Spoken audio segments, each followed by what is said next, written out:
अब ये बात है कि राग द्वेष से नहीं छूट पा रहे हैं, मन में राग द्वेष युक्त स्फुरनाएं होती है, तो उसके अनुसार कर्म न करें, ये बात पहले कही गई। फिर भी मन में शुभ अशुभ स्फुरनाएं होती है, तो उसके लिए शरणानंद जी महाराज ने मूक सत्संग बताया, स्वामी जी महाराज ने चुप साधन बताया। वो क्या है कि मन में जो कुछ भी स्फुरनाएं आ रही है वो आ नहीं रही है, वो जा रही है। इसलिए उनमें राग द्वेष न करें, तो खराब अच्छा न समझे, उनका विरोध और समर्थन न करें। तीन बातें बताई है, स्फुरनाओं का विरोध न करें, स्फुरनाओं का समर्थन न करें, और स्फुरनाओं को अपने में न माने। वो तो मन में आ रही है, मन से हमारा क्या संबंध है। तो इस तरह से राग द्वेष को हम मिटा सकते हैं। और फिर अंतिम बात यह है कि राग द्वेष मिटाने में हमको अपने आप को अगर हम असमर्थ समझते हैं, तो सर्वसमर्थ प्रभु की शरण में चले जाना चाहिए। तमेव शरणम गच्छ सर्वभावेन भारत है। तो वास्तव में तो शरीर इंद्रिया मन बुद्धि माना हुआ है, हम सब के सब भगवान के ही हैं, ऐसा मानना चाहिए।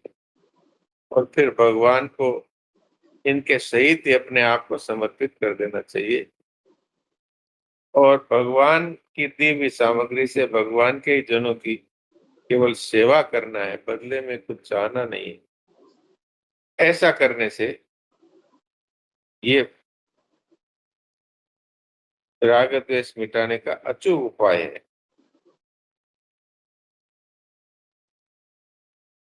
और साधक के लिए कहा गया है कि वास्तव में मनुष्य शरीर है, ये राग द्वेष के लिए मिला ही नहीं।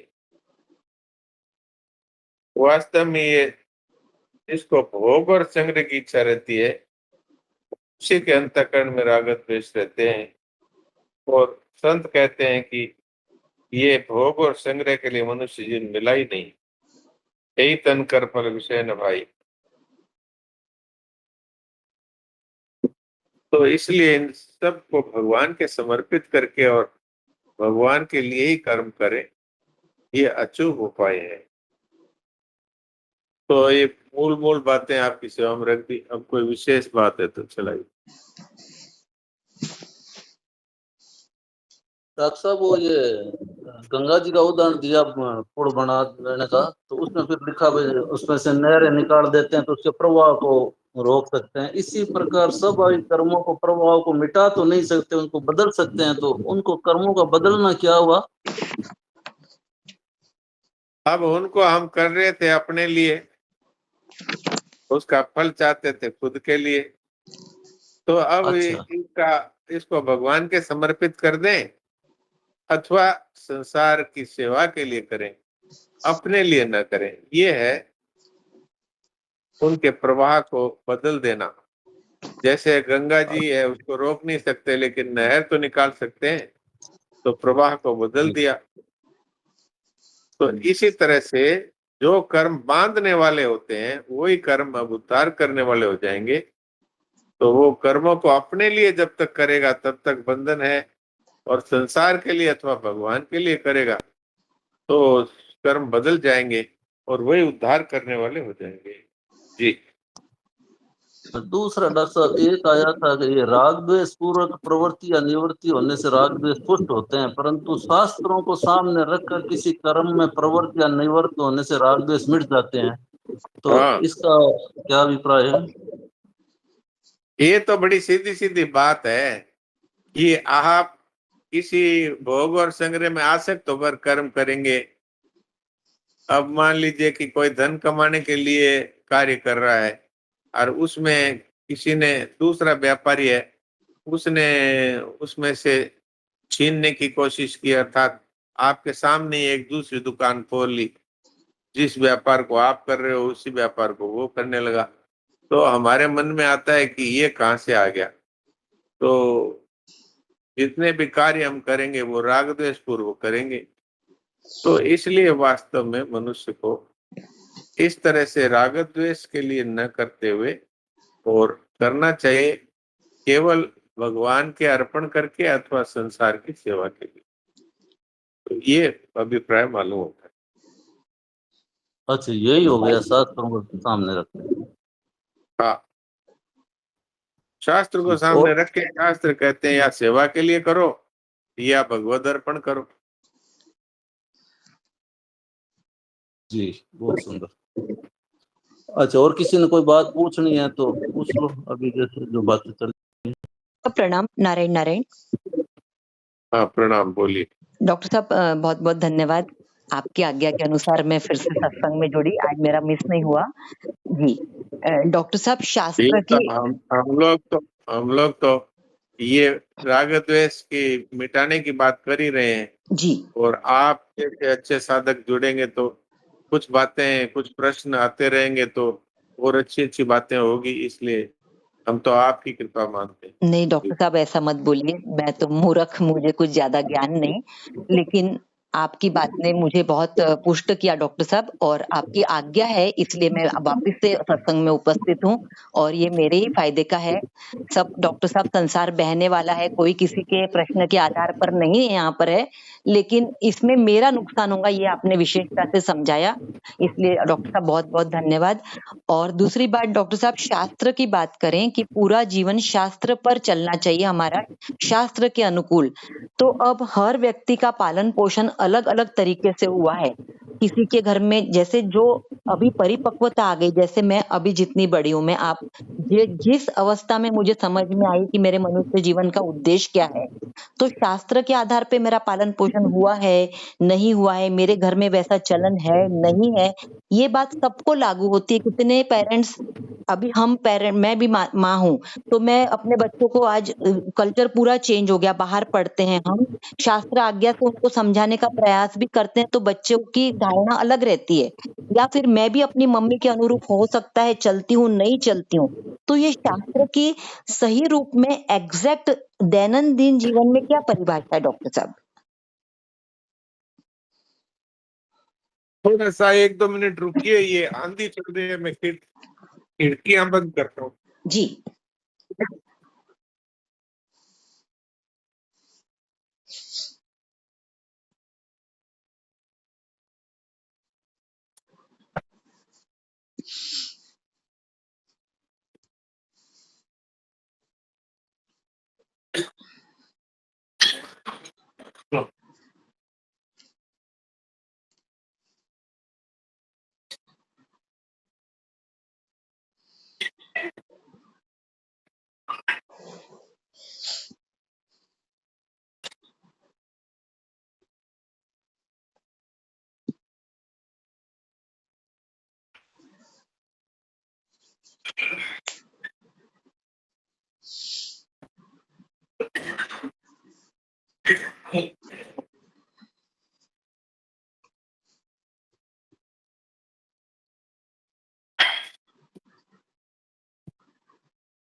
नारायण नारायण।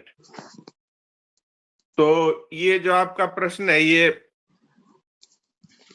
अभी प्राय सभी का ही, जिनके बच्चे बाहर पढ़ते हैं अथवा जिनको सत्संग बचपन में नहीं मिला है, तो उन सबका ही ये प्रश्न है। और सबका ऐसा जीवन नहीं है कि सबको शास्त्र का ज्ञान हो। इसके लिए केवल उद्देश्य अगर बन जाता है माता पिता की आज्ञा से भी कि भाई हमें वो नहीं करना है जिसको हम गलत समझते हैं, इसमें तो किसी शास्त्र की आवश्यकता नहीं है। ये महाराज जी ने भी श्लोक दिया है आज के प्रसंग में भी, श्रूयताम धर्म सर्वस्वम श्रुत्वा चैवावधार्यताम आत्मनः प्रतिकूलानि परेशान न समाचरेत। अर्थात भाई धर्म का सार सुन लो, और केवल सुनना ही नहीं है, उसको धारण कर लो। क्या कि जो हमें बुरा लगता है वो किसी के साथ नहीं करेंगे। क्योंकि आधुनिक विद्वान भी ये बात कहते हैं कि whatever you do with others it will come to you again many folds. इसका अर्थ यह है कि आप जो कुछ भी किसी के साथ करेंगे वो कई गुना होकर आपके पास लौटेगा। ये बात हर एक के समझ में आती है। कोई कह दे हमने तो शास्त्र पढ़े नहीं, पर ये शास्त्र सब जानते हैं कि कोई हमारे साथ झूठ बोलता है, हमें बुरा लगता है तो हम नहीं बोलेंगे झूठ। कोई हमारी निंदा करता है तो हमें बुरा लगता है तो हम किसी की निंदा नहीं करेंगे। कोई चोरी करता है, हमें बुरा लगता है तो हम चोरी नहीं करेंगे। कोई हमें कठोर वचन कहता है, गुस्सा करता है, हमको बुरा लगता है तो हम कठोर वचन नहीं कहेंगे, गुस्सा नहीं करेंगे।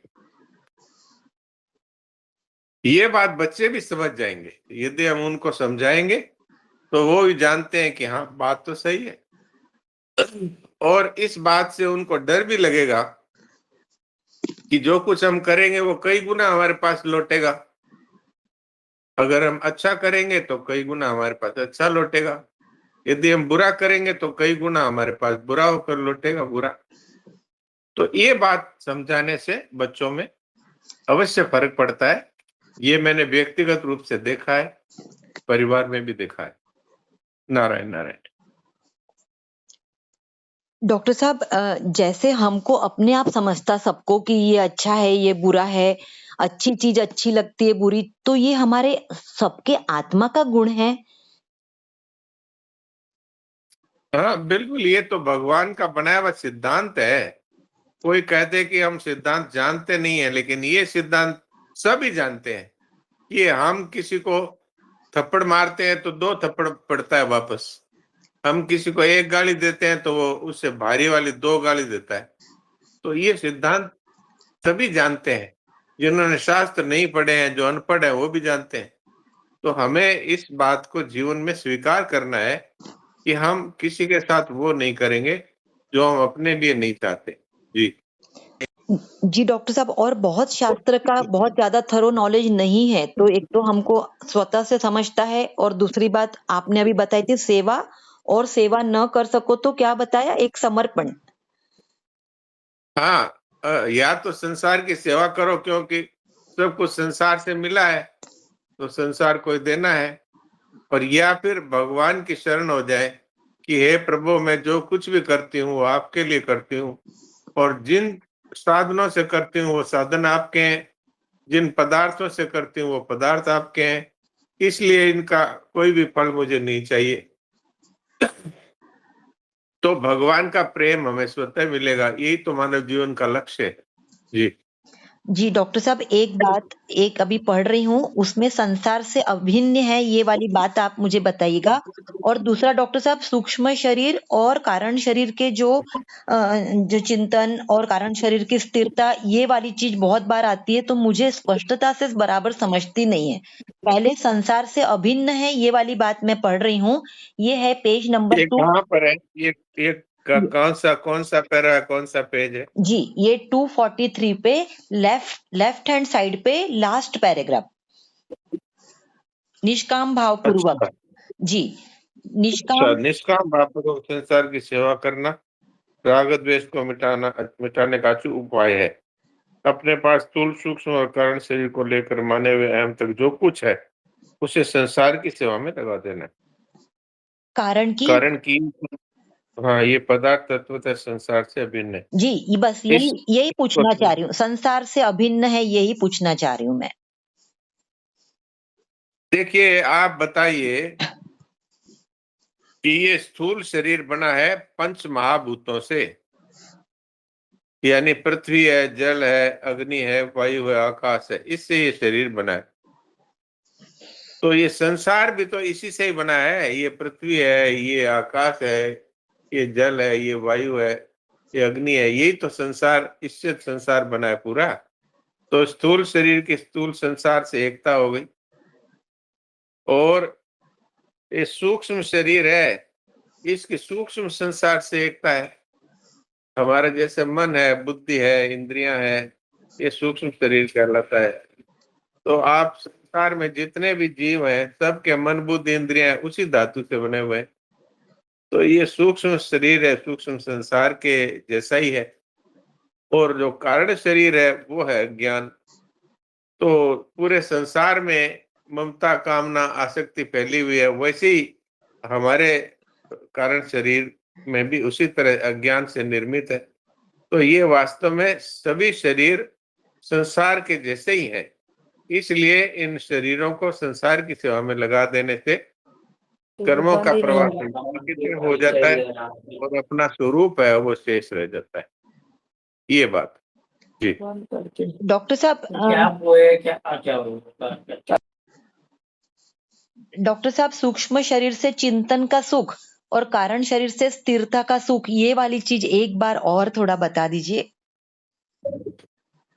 अब सूक्ष्म शरीर से हम लोग चिंतन करते हैं तो संसार के भोगों का चिंतन करते हैं तो हमें सुख होता है कि नहीं? जी।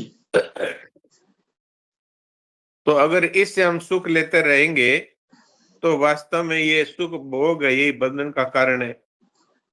और स्थिरता में यहाँ तक कि कोई समाधि भी लगाता है तो भी वो वास्तव में अपने अभिमान को पुष्ट करता है। यदि वो उस समाधि से भी ये बात सोचता है कि ये समाधि लगा करके मैं पूरे संसार से और ज्यादा श्रेष्ठ हूं, तो वो भी अपने को अभिमान में मानता है।